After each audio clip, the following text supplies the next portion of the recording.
दोस्तों आज की इस वीडियो में हम एक न्यू सीरीज को स्टार्ट करने वाले हैं जिसकी स्टोरी लाइन बहुत ही ज्यादा जबरदस्त होने वाली है। इसमें हमारा मेन कैरेक्टर बहुत ही ज्यादा पावरफुल होगा, लेकिन स्टार्ट में जब वो कमजोर होगा तब उसकी बंदी और उसके दोस्तों ने मिलकर उसे मार दिया होगा। लेकिन तब हमारा मेन कैरेक्टर के अंदर एक बहुत ही ज्यादा पावरफुल कल्टिवेटर की स्पिरिट को डाल दिया जाएगा, जिस वजह से वो बहुत ही ज्यादा पावरफुल हो जाने वाला है। उसके पास अचानक से ही उतनी ज्यादा पावर आ जाएगी जिस बंदी की पावरफुल स्पिरिट को उसके अंदर डाला गया है। उसके बाद वो अपने सारे के सारे दुश्मनों से अपना बदला लेगा। इसलिए इस सीरीज को जरूर देखना, ये मैं दावे से कह सकता हूँ कि आपको बहुत ज्यादा पसंद आएगी। तो चलिए एपिसोड 1 को शुरू कर दें। तो एपिसोड 1 की स्टार्ट में हमें सोल फॉरेस्ट को दिखाया जाता है, जो जगह बहुत ही ज्यादा खतरनाक थी। यहाँ पर जो भी इंसान मर जाते हैं ना, उनकी सोल को यहाँ पर लाकर रखा जाता है। उसी सोल फॉरेस्ट के अंदर स्वॉर्ड एम्पायर होता है जो कि इस सोल फॉरेस्ट को संभालता है। वो कहता है चूजन वन आ रहा है। मैंने कई सालों से उसका इंतजार किया, लेकिन अब वो यहाँ पर आने ही वाला है। अब जाकर मेरा इंतजार पूरा होगा। जिसके बाद स्वॉर्ड एम्पायर अपनी पावर का इस्तेमाल करते हुए वहाँ पर बुक ऑफ हीवन नाम की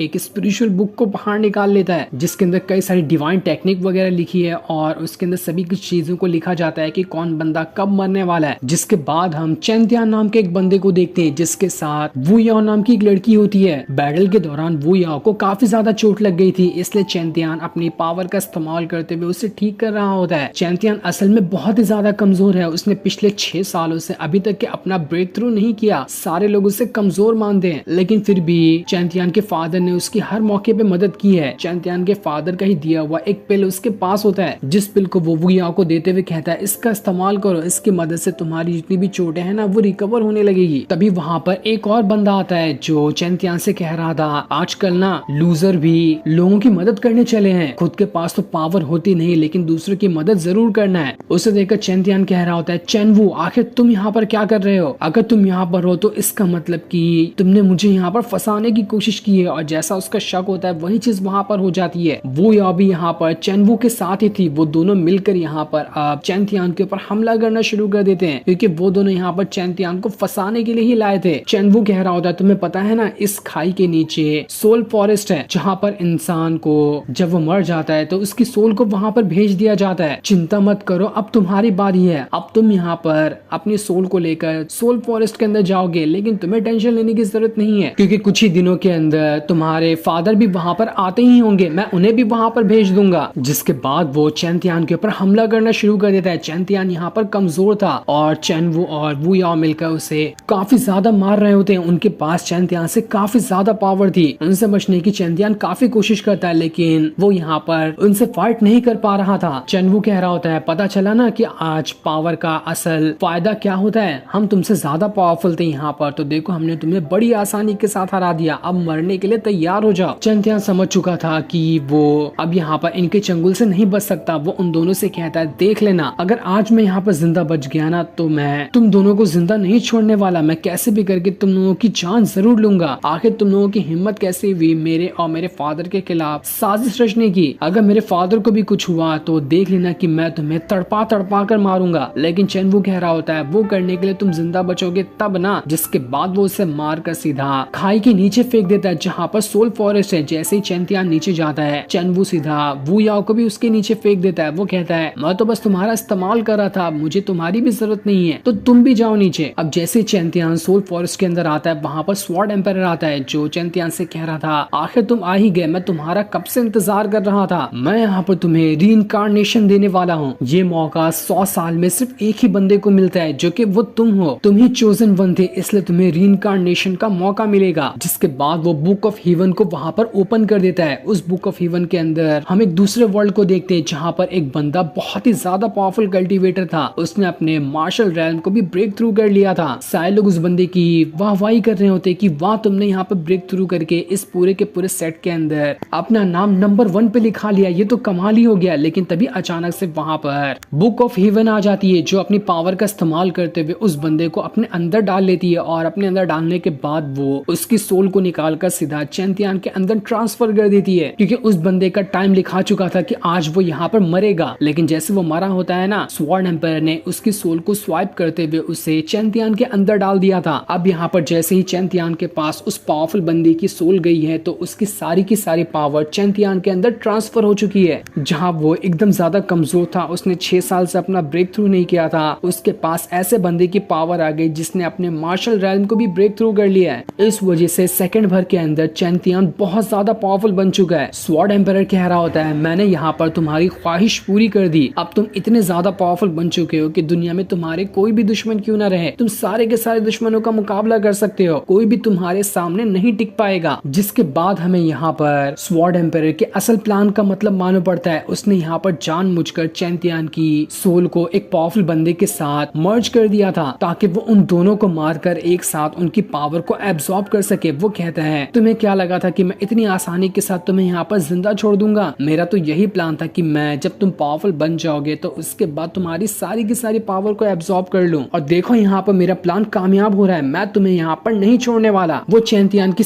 सारी पावर को अपने अंदर एब्सॉर्ब करते जा रहा था। पर तब जिस पावरफुल बंदे की स्पिरिट चैंपियन के अंदर गई थी ना, वो स्पिरिट वहाँ पर एक्टिवेट हो जाती है। उस स्पिरिट ने एक्टिवेट होते साथ ही अपनी पावर को एक्टिवेट करना स्टार्ट कर दिया था, जिस वजह से चैंपियन भी वहाँ पर होश में आ जाता है। होश में आते साथ ही उसके पास मार्शल रैल्म की पावर आ चुकी थी। वो अपनी स्वॉर्ड को बाहर निकालते हुए स्वॉर्ड एम्पायर के साथ ही फाइट करने के लिए तैयार होता है। यहाँ पर चैंपियन तो बिल्कुल पावरफुल दिखाई दे रहा था। वो सीधा स्वॉर्ड एम्पायर के साथ ही भिड़ जाता है, जिसके सामने तो स्वॉर्ड एम्पायर को भी टिकने में परेशानी हो रही थी। स्वॉर्ड एम्पायर अपनी पावर का इस्तेमाल करते हुए यहाँ पर चैंपियन से फाइट करने की कोशिश करता है, लेकिन चैंपियन जिसके पास अब 2 स्पिरिट की पावर थी, वो बड़ी आसानी के साथ स्वॉर्ड एम्पायर से लड़ रहा था। स्वॉर्ड एम्पायर कितनी भी कोशिश क्यों ना कर ले, चैंपियन इतना ज्यादा पावरफुल हो गया होता है कि स्वॉर्ड एम्पायर भी उसके सामने नहीं टिक पा रहा था। स्वॉर्ड एम्पायर कहता है, मेरे हाथ की बनाई हुई कठपुतली आज मेरे ही खिलाफ हो गई, बस बहुत हो गया, अब मैं तुम्हें दिखाता हूँ कि मैं क्या कर सकता हूँ। जिसके बाद उसने वहां पर अपनी और ज्यादा पावर को एक्टिवेट करना शुरू कर दिया था। लेकिन चैंपियन कह रहा होता, तुमने मुझे यहाँ पर दोबारा से जिंदा करके ना बहुत बड़ी गलती कर दी, मैं सबसे पहले तुम्हारी ही जान लूंगा। जिसके बाद वो इतना ज्यादा powerful slash attack sword empire के ऊपर कर देता है कि स्वॉर्ड एम्पायर उस अटैक को झेल नहीं पाता और उसकी वहां पर जान चली जाती है। चैंपियन ये देखकर बिल्कुल भी हैरान था कि आखिर ये मेरे साथ क्या हो रहा है, मैं तो ठीक तरह से किसी स्वॉर्ड को भी संभाल नहीं पाता था और आज देखो मैंने यहाँ पर स्वॉर्ड एम्पायर को हरा दिया, जो कि मुझसे कई गुना ज्यादा पावरफुल था। न जाने अचानक से मुझे क्या हो गया, मेरे पास इतनी ज्यादा पावर कैसे आई? लेकिन कुछ भी हो, ये जगह कौन सी है मुझे इसके बारे में कुछ नहीं पता। मुझे सबसे पहले चेन वू और बाकियों से अपना बदला लेना है, इसलिए मुझे सबसे पहले यहाँ से बाहर निकलना पड़ेगा। वो यहाँ से बाहर निकलने का रास्ता ढूंढने लगता है। साथ ही बुक ऑफ हेवन जो थी उसकी भी सारी की सारी पावर अब चैंपियन के अंदर जा चुकी थी। वो पावर जाने के बाद उसे एक सोल रिंग भी मिलती है, जिसके अंदर वो कई सारी चीजों को रख भी सकता है और ऑलरेडी उसके अंदर बहुत ही ज्यादा रेयर ट्रेजर भरे हुए हैं, जिनका इस्तेमाल आगे चलकर चैंपियन कर पाएगा। अब चैंपियन सोल फॉरेस्ट के अंदर जैसे ही आगे बढ़ रहा होता है ना, आसपास जो भटकती हुई सोल थी वो चैंपियन के ऊपर अटैक करने की कोशिश करती है कि हम यहाँ पर सालों से फंसे हुए हैं और ये बंदा अचानक से आया यहाँ पर और ये कैसे वापस जा रहा है। इसलिए वो चैंपियन को मारने की कोशिश कर रहे थे ताकि वो उसे यहाँ से बाहर जाने ही ना दे। चैंपियन अपनी पावर का इस्तेमाल करते हुए उन सारी की सारी सोल से फाइट कर रहा होता है। उसने वहां पर अपने मार्शल रैल्म की स्वॉर्ड को भी बाहर निकाल लिया था। उस स्वॉर्ड को बाहर निकालते साथ ही सारी की सारी भटकती हुई सोल उस स्वॉर्ड के ऑरा के प्रेशर से ही वहां पर खत्म हो जाती है। चैंपियन को तो कुछ करने की जरूरत भी नहीं पड़ी, लेकिन वो स्वॉर्ड इतनी ज्यादा पावरफुल थी कि उसे चैंपियन खुद भी कंट्रोल नहीं कर पाता। उसके अंदर जो स्पिरिट गई है वो तो बहुत ज्यादा पावरफुल है, लेकिन चैंपियन की बॉडी उतनी पावरफुल नहीं कि वो इतनी जल्दी इतनी भयानक पावर को स्टेबल कर सके। इसलिए वो कहता है मुझे यहाँ पर बैठकर थोड़ा जो एनर्जी मेरे अंदर से बाहर निकल रही है उसे स्टेबल करना पड़ेगा। इसलिए वो सबसे पहले वहीं पर बैठ जाता है और जितनी भी एनर्जी उसके अंदर से बाहर निकल रही थी उसे स्टेबल करने की कोशिश करता है, जिस वजह से तो चैंपियन ने यहाँ पर अपना ब्रेक थ्रू कर लिया था और अब वो मार्शल रैल्म से सीधा सामुराई रैल्म पे प्रमोट हो गया होता है। चैंपियन कह रहा था पिछले 6 सालों में मैंने कभी भी अपना ब्रेक थ्रू नहीं किया था और आज देखो मैंने करीब 1 मिनट लगाया होगा, 1 मिनट के अंदर मैंने अपना ब्रेक थ्रू कर लिया है। न जाने अचानक से ये मेरे साथ क्या हो गया, लेकिन जो भी हुआ है वो बहुत अच्छा हुआ है। मैं खुद को पहले से 1000 गुना ज्यादा पावरफुल महसूस कर पा रहा हूँ। साथ ही जो उसके पास पावर आई थी ना, उसकी मदद से वो दूर दूर तक के अगर कोई बंदा वहां पर खड़ा है और वो क्या कर रहा है इसके बारे में भी जान सकता था। उसी पावर का इस्तेमाल करते हुए चैंपियन यहाँ का रास्ता क्लियर करने के बाद सोल फॉरेस्ट के अंदर से बाहर निकलने की कोशिश करता है और काफी देर की मेहनत के बाद वो सोल फॉरेस्ट के बाहर आज भी चुका था। बाहर आने के बाद वो अपनी सोल रिंग को देख रहा होता है कि आखिर इसके अंदर कैसे कैसे ट्रेजर रखे हुए हैं। उसके अंदर से सबसे पहले एक पावरफुल स्वॉर्ड बाहर निकल कर आती है जो कि कमाल की थी। उसी के साथ साथ उसके अंदर 2 हेवनली स्वॉर्ड टेक्निक वाली किताबें भी होती हैं जिन्हें आगे चलकर चैंपियन कल्टीवेट कर सकता है। वो कहता है इतनी खतरनाक टेक्निक तो मैंने लाइफ में कभी नहीं देखी थी जो कि मेरी सोल रिंग के अंदर ही मौजूद है, ये ये तो कमाल ही हो गया, लगता है आज ऊपर वाला मेरे ऊपर बहुत ही ज्यादा मेहरबान था, तभी आज सारी चीज मेरे साथ अच्छी ही हो रही है। मुझे समझ नहीं आ रहा कि आखिर वो स्वॉर्ड एम्पायर कौन था, लेकिन जो भी था मेरा फायदा करके चला गया।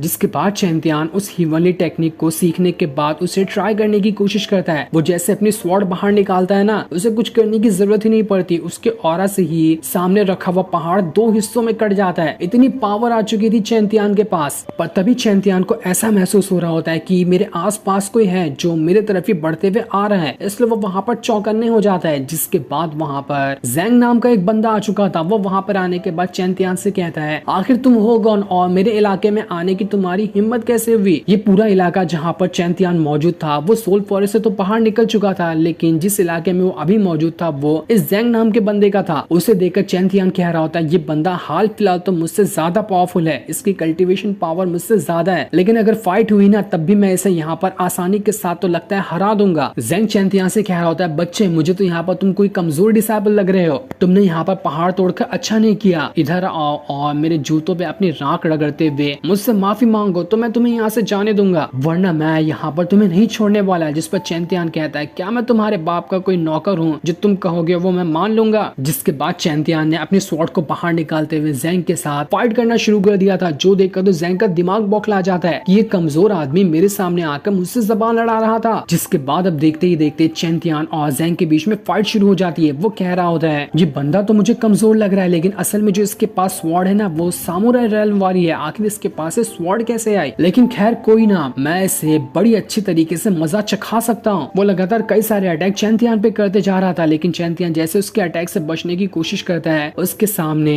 अचानक में एक लड़की आ चुकी थी जिससे चैंतियान टकराने वाला होता है, इसलिए वो उसे गोद में उठाकर जमीन पे रख देता है। उस लड़की का नाम लुयान था। लुयान तो चैंतियान को देखकर हैरान रह जाती कि आखिर ये बंदा कौन सा अचानक से मेरे सामने आ टपका। जिसके बाद चैंतियान दोबारा से जैंग के साथ फाइट करना शुरू कर देता है। इस चीज को देखकर लुयान समझ चुकी थी कि जो भी ये चैंतियान बंदा है ना वो कमजोर नहीं है। जैंग के साथ फाइट करना मतलब कि एक पावरफुल बंदे के साथ फाइट करना, जैंग की पावर कम नहीं है और ये चैंतियान उसे आसानी के साथ टक्कर दे रहा है। इसका मतलब साफ है कि चैंतियान भी कमजोर नहीं है। चैंतियान जैंग से कह रहा होता है, देखो मैंने तब से सोचा था कि तुम यहाँ पर मुझ पे ना जानलेवा अटैक नहीं करोगे, लेकिन अब तुमने यहाँ पर अपनी हद पार कर दी है। इसलिए मैं साथी जैंग जो होता है ना, चैंतियान के अटैक की वजह से उसे चोट लग गई थी और उसके चेहरे से खून निकल रहा होता है। वो कहता है, लाइफ में पहली बार किसी बंदे ने मुझ पे अटैक किया जिस वजह से मुझे खून बाहर निकला है, इसलिए अब आज इस चैंतियान की जान नहीं बचने वाली, मैं अपने हाथों से इसकी जान लूंगा। वो वहां पर अपनी एक बहुत ही खतरनाक टेक्निक को एक्टिवेट करते हुए अपनी स्वॉर्ड को बाहर निकाल लेता है और इसका इस्तेमाल करते हुए उसने एक बहुत ही पावरफुल स्लैश अटैक चैंतियान पे कर दिया था। लेकिन उसका सबसे खतरनाक अटैक चैंतियान को तो छू तक नहीं पाया था, उसके नजदीक आने से पहले ही वो अटैक पूरी तरह से डिस्ट्रॉय हो गया होता है। इतनी पावर थी चैंतियान के पास। इसके बाद चैंतियान ने भी अपनी सामुराई रेल्म वाली स्वॉर्ड को बाहर निकाल लिया था ताकि उसका इस्तेमाल करते हुए वो जैंग को हरा सके। वो जैंग के ऊपर कई सारे अटैक करने के बाद उससे कहता है, बच्चे फ्यूचर में कभी बाद में मिलना, मैं तुम्हें अगली बार भी मजा चखाऊंगा, लेकिन अभी मुझे कुछ और भी काम है इसलिए मैं यहाँ से जा रहा हूँ। जिसके बाद वो वहाँ से चला जाता है। जैंग कह रहा था, देख लेना अगर फ्यूचर में कभी हमारी मुलाकात हुई ना तो मैं उसी दिन तुम्हारी जान ले लूंगा, मैं अपनी बेइज्जती ऐसे बर्दाश्त नहीं कर सकता। जिसके बाद चैंतियान जंगल के रास्ते होते हुए वहाँ से आगे बढ़ जाता है। जो सीन दिखाते ही ये एपिसोड यहीं पर एंड हो जाता है। Thanks for watching.